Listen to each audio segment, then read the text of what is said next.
നമസ്തേ. ഇന്ത്യയിലെ ഒരു സംസ്ഥാനം ചരിത്രപരമായ ഒരു തീരുമാനം എടുത്തിരിക്കുന്നു. ഇനി ആ സംസ്ഥാനത്ത് മദ്രസ വിദ്യാഭ്യാസ ബോർഡ് എന്നൊരു സംവിധാനം ഉണ്ടാകില്ല. എല്ലാ മദ്രസകളും ഇനി സാധാരണ സ്കൂളുകളെ പോലെ തന്നെ ഒരേ നിയമത്തിന് കീഴിലാകും. NCERT പാഠപുസ്തകങ്ങൾ, സയൻസ്, ഗണിതം, കമ്പ്യൂട്ടർ, ഇംഗ്ലീഷ്, അതോടൊപ്പം നൂറുകണക്കിന് അംഗീകാരമില്ലാത്ത മദ്രസകൾ അടച്ചുപൂട്ടലിന്റെ വക്കിൽ. ഇതൊരു വിദ്യാഭ്യാസ പരിഷ്കരണമാണോ അതോ മതസ്ഥാപനങ്ങളുടെ സ്വയംഭരണത്തിലേക്കുള്ള ഇടപെടലാണോ? ഇന്ത്യയിലെ മറ്റു സംസ്ഥാനങ്ങൾക്ക് മാതൃകയാകുമോ ഉത്തരാഖണ്ഡിന്റെ ഈ നീക്കം? ഈ വീഡിയോയിൽ സമഗ്രമായി പരിശോധിക്കാം. ഉത്തരാഖണ്ഡിൽ വിദ്യാഭ്യാസ രംഗത്ത് വലിയൊരു മാറ്റത്തിനാണ് സർക്കാർ തുടക്കം കുറിച്ചിരിക്കുന്നത്. വർഷങ്ങളായി സംസ്ഥാനത്ത് പ്രവർത്തിച്ചിരുന്ന മദ്രസ വിദ്യാഭ്യാസ ബോർഡ് ഔദ്യോഗികമായി പിരിച്ചുവിട്ടിരിക്കുകയാണ്. ഇതോടെ മദ്രസ വിദ്യാഭ്യാസ സംവിധാനത്തിന്റെ നിയന്ത്രണവും അംഗീകാരവും പുതിയ സംവിധാനത്തിലേക്ക് മാറുകയാണ്. ഇനി മുതൽ സംസ്ഥാനത്തെ എല്ലാ അംഗീകൃത മദ്രസകളും സംസ്ഥാന ന്യൂനപക്ഷ വിദ്യാഭ്യാസ സ്ഥാപന അതോറിറ്റിയുടെ നിയന്ത്രണത്തിലായിരിക്കും പ്രവർത്തിക്കുക. ഇതൊരു സാധാരണ ഭരണപരമായ മാറ്റമല്ല. ഇന്ത്യയിൽ ആദ്യമായി ഒരു സംസ്ഥാനം മദ്രസ വിദ്യാഭ്യാസ ബോർഡ് തന്നെ ഇല്ലാതാക്കി മദ്രസകളെ പൊതുവിദ്യാഭ്യാസ സംവിധാനവുമായി സംയോജിപ്പിക്കുകയാണ്. ഉത്തരാഖണ്ഡ് മദ്രസ വിദ്യാഭ്യാസ ബോർഡ് ഔപചാരികമായി ഇന്നലെ മുതൽ ഇല്ലാതായി. മദ്രസ വിദ്യാഭ്യാസ സമ്പ്രദായത്തിൽ വലിയ മാറ്റത്തിന് ഉത്തരാഖണ്ഡ് തുടക്കം കുറിക്കുകയും ചെയ്തു. സർക്കാർ ഉത്തരവ് പ്രകാരം സംസ്ഥാനത്തെ എല്ലാ അംഗീകൃത മദ്രസകളും ഇപ്പോൾ സംസ്ഥാന ന്യൂനപക്ഷ വിദ്യാഭ്യാസ സ്ഥാപന അതോറിറ്റിയുടെ കീഴിൽ വരും. അവർ അവയുടെ അംഗീകാരം, പാഠ്യപദ്ധതി, ഭരണം, നിയന്ത്രണ ചട്ടക്കൂട് എന്നിവ മേൽനോട്ടം വഹിക്കും. ഈ നീക്കം മദ്രസ വിദ്യാഭ്യാസ ബോർഡ് പിരിച്ചുവിട്ട് അംഗീകൃത മദ്രസകളെ സ്കൂൾ പോലുള്ള നിയന്ത്രണ സംവിധാനത്തിലേക്ക് സംയോജിപ്പിക്കുന്നത് രാജ്യത്തെ ആദ്യത്തെ സംസ്ഥാനമായി ഉത്തരാഖണ്ഡിനെ മാറ്റി.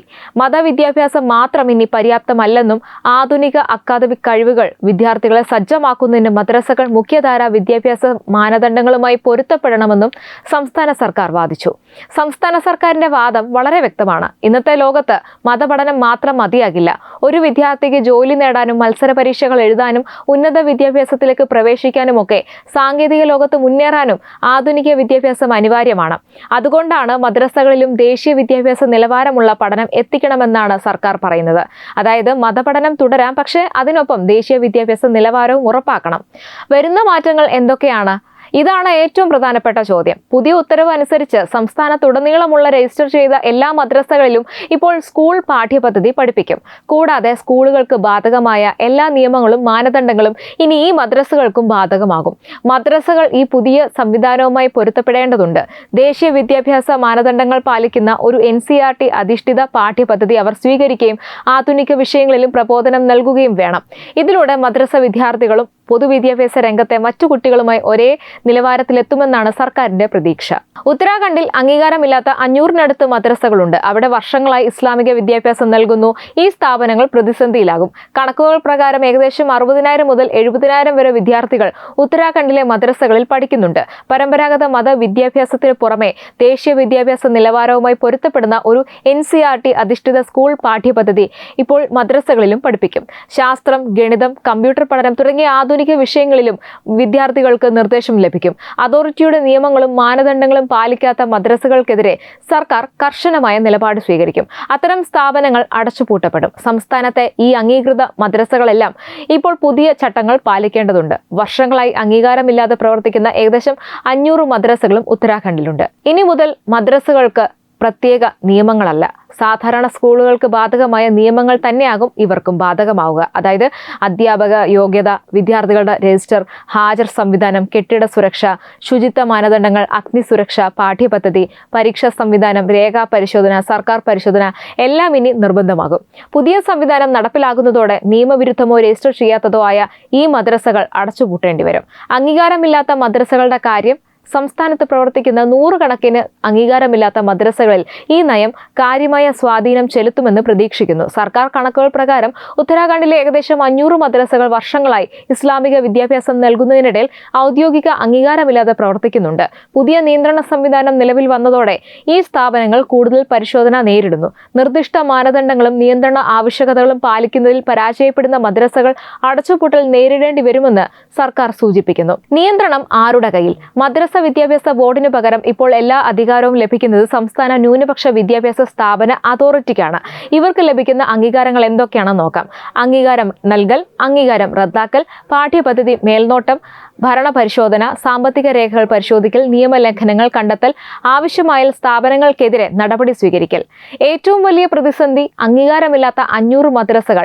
ഇതാണ് ഇപ്പോൾ വലിയ ചർച്ചയായിരിക്കുന്നത്. സർക്കാർ കണക്കുകൾ പ്രകാരം ഉത്തരാഖണ്ഡിൽ ഏകദേശം 500ഓളം അംഗീകാരമില്ലാത്ത മദ്രസകൾ വർഷങ്ങളായി പ്രവർത്തിക്കുന്നുണ്ട് എന്ന് പറഞ്ഞല്ലോ. ഇവയിൽ 10,000-കണക്കിന് കുട്ടികൾ പഠിക്കുന്നുണ്ട്. ഇവ ഔദ്യോഗിക രജിസ്ട്രേഷൻ ഇല്ലാതെ പ്രവർത്തിക്കുന്ന സ്ഥാപനങ്ങളാണെന്ന് സർക്കാർ വ്യക്തമാക്കുന്നു. ഇനി ഇവരുടെ ഭാവി എന്തായിരിക്കും? പുതിയ ഉത്തരവ് പ്രകാരം ഇവയ്ക്ക് മുന്നിൽ 2 വഴികളാണ്. ഒന്ന്, സർക്കാർ നിശ്ചയിച്ച എല്ലാ മാനദണ്ഡങ്ങളും പാലിച്ച് രജിസ്റ്റർ ചെയ്യുക, അല്ലെങ്കിൽ അടച്ചുപൂട്ടേണ്ടി വരും. സർക്കാർ നിലപാട് അത്രയും വ്യക്തമാണ്. എത്ര വിദ്യാർത്ഥികളെ ബാധിക്കും? സർക്കാർ കണക്കുകൾ പ്രകാരം സംസ്ഥാനത്തെ മദ്രസകളിൽ പഠിക്കുന്ന കുട്ടികളുടെ എണ്ണം ഏകദേശം 60,000 മുതൽ 70,000 വരെയാണ്. ഈ വിദ്യാർത്ഥികൾക്കാണ് പുതിയ വിദ്യാഭ്യാസ സംവിധാനം ബാധകമാകുന്നത്. സർക്കാർ പറയുന്ന പ്രധാന ലക്ഷ്യങ്ങൾ എന്തൊക്കെയാണ്? സംസ്ഥാന സർക്കാർ പറയുന്ന പ്രധാന വാദങ്ങൾ നമുക്കൊന്ന് നോക്കാം. ദേശീയ വിദ്യാഭ്യാസ നിലവാരം. എല്ലാ കുട്ടികൾക്കും ഒരേ നിലവാരത്തിലുള്ള വിദ്യാഭ്യാസം ലഭിക്കണം. തൊഴിൽ സാധ്യത. മദ്രസ വിദ്യാർത്ഥികൾക്കും UPSC, SSC, നീറ്റ്, JEE, സംസ്ഥാന PSC, ബാങ്ക് പരീക്ഷകൾ എഴുതാൻ കഴിയുന്ന വിധം വിദ്യാഭ്യാസം നൽകണം. Digital India. കമ്പ്യൂട്ടർ വിദ്യാഭ്യാസം, ഡിജിറ്റൽ സ്കില്ല്, സാങ്കേതിക വിദ്യ ഇതൊക്കെ ലഭ്യമാക്കണം. ഭരണപരമായ സുതാര്യത, രജിസ്ട്രേഷൻ, ഓഡിറ്റ്, നിയന്ത്രണം, ധനവിനിയോഗ പരിശോധന. 5-ാമതായിട്ട് പറയുന്നത് നിയമാനുസൃത പ്രവർത്തനം, അംഗീകാരമില്ലാത്ത സ്ഥാപനങ്ങളെ നിയന്ത്രിക്കൽ. ഈ തീരുമാനത്തെ അനുകൂലിക്കുന്നവർ പറയുന്നത് രാജ്യത്തെ ഓരോ കുട്ടിക്കും ഒരേ നിലവാരത്തിലുള്ള വിദ്യാഭ്യാസം ലഭിക്കണമെന്നാണ്. മതപഠനം വേണമെങ്കിൽ അതും തുടരാം, പക്ഷേ അതോടൊപ്പം ആധുനിക വിദ്യാഭ്യാസം നിർബന്ധമാക്കണം. അല്ലാത്തപക്ഷം കുട്ടികൾ തൊഴിൽ രംഗത്ത് പിന്നിലായി പോകും. ഇന്ത്യയുടെ ഭരണഘടനാ വിദ്യാഭ്യാസ അവകാശം ഉറപ്പു നൽകുന്ന സാഹചര്യത്തിൽ എല്ലാവർക്കും നിലവാരമുള്ള വിദ്യാഭ്യാസം നൽകുന്നത് സർക്കാരിന്റെ ഉത്തരവാദിത്തമാണെന്നും അവർ വാദിക്കുന്നു. അതേസമയം ഈ ഒരു വിഷയത്തിൽ വിമർശനങ്ങളും വരുന്നുണ്ട്. ചില മതസംഘടനകളാണ് വിമർശനങ്ങൾ ഉന്നയിക്കുന്നത്. മദ്രസകൾക്ക് സ്വന്തം വിദ്യാഭ്യാസ പാരമ്പര്യമുണ്ട്, മതപഠനത്തിന് സ്വതന്ത്രമായ രീതികളുണ്ട്, അവയിൽ സർക്കാർ അമിതമായി ഇടപെടരുത്. ന്യൂനപക്ഷ വിദ്യാഭ്യാസ സ്ഥാപനങ്ങളുടെ അവകാശങ്ങൾ സംരക്ഷിക്കപ്പെടണമെന്നും അവർ ആവശ്യപ്പെടുന്നു. അതേസമയം സർക്കാർ മറുപടി പറയുന്നത് മതപഠനം നിരോധിക്കുന്നില്ല, പൊതുവിദ്യാഭ്യാസ നിലവാരം ഉറപ്പാക്കുകയാണ് എന്നാണ്. ഇന്ത്യയിലെ ആദ്യ സംസ്ഥാനം ഇവിടെയാണ് ഉത്തരാഖണ്ഡിന്റെ തീരുമാനം ചരിത്രപരമാകുന്നത്. മദ്രസ വിദ്യാഭ്യാസ ബോർഡ് പൂർണ്ണമായും പിരിച്ചുവിട്ടുകൊണ്ട് അംഗീകൃത മദ്രസകളെ പൊതുവിദ്യാഭ്യാസ നിയന്ത്രണത്തിലേക്ക് കൊണ്ടുവന്ന ആദ്യ സംസ്ഥാനമായിട്ട് ഉത്തരാഖണ്ഡ് മാറിയിരിക്കുകയാണ് ഇതോടെ. ഇത് ഭാവിയിൽ മറ്റു സംസ്ഥാനങ്ങൾക്ക് മാതൃകയാകുമോ എന്ന ചർച്ചയും ആരംഭിച്ചിട്ടുണ്ട്. ഇനി എന്താണ് സംഭവിക്കാൻ പോകുന്നത്? അടുത്ത മാസങ്ങളിൽ, അതായത് എല്ലാ മദ്രസകളുടെ പരിശോധന നടക്കും, രജിസ്ട്രേഷൻ പരിശോധിക്കും, അടിസ്ഥാന സൗകര്യങ്ങൾ വിലയിരുത്തും, അധ്യാപക യോഗ്യത പരിശോധിക്കും, പുതിയ പാഠ്യപദ്ധതി നടപ്പാക്കും, നിയമലംഘനം കണ്ടെത്തിയാൽ അതിനും നടപടി സ്വീകരിക്കും. അംഗീകാരമില്ലാത്ത സ്ഥാപനങ്ങൾക്ക് രജിസ്റ്റർ ചെയ്യാൻ നിർദ്ദേശം നൽകും. മാനദണ്ഡങ്ങൾ പാലിക്കാത്ത സ്ഥാപനങ്ങൾക്കെതിരെ അടച്ചുപൂട്ടൽ ഉൾപ്പെടെയുള്ള നടപടികൾ സ്വീകരിക്കണമെന്നാണ് സർക്കാർ വ്യക്തമാക്കിയിരിക്കുന്നത്. ഉത്തരാഖണ്ഡിന്റെ ഈ തീരുമാനം ഇന്ത്യയിലെ വിദ്യാഭ്യാസ രംഗത്ത് വലിയ ചർച്ചകൾക്ക് വഴിവെച്ചിരിക്കുകയാണ്. ഒരു വിഭാഗം ഇതിനെ വിദ്യാഭ്യാസ നവീകരണത്തിന്റെ ഭാഗമായി കാണുമ്പോൾ മറ്റൊരു വിഭാഗം ന്യൂനപക്ഷ വിദ്യാഭ്യാസ സ്ഥാപനങ്ങളുടെ സ്വയംഭരണത്തെക്കുറിച്ചുള്ള ആശങ്കകളും ഉയർത്തുന്നു.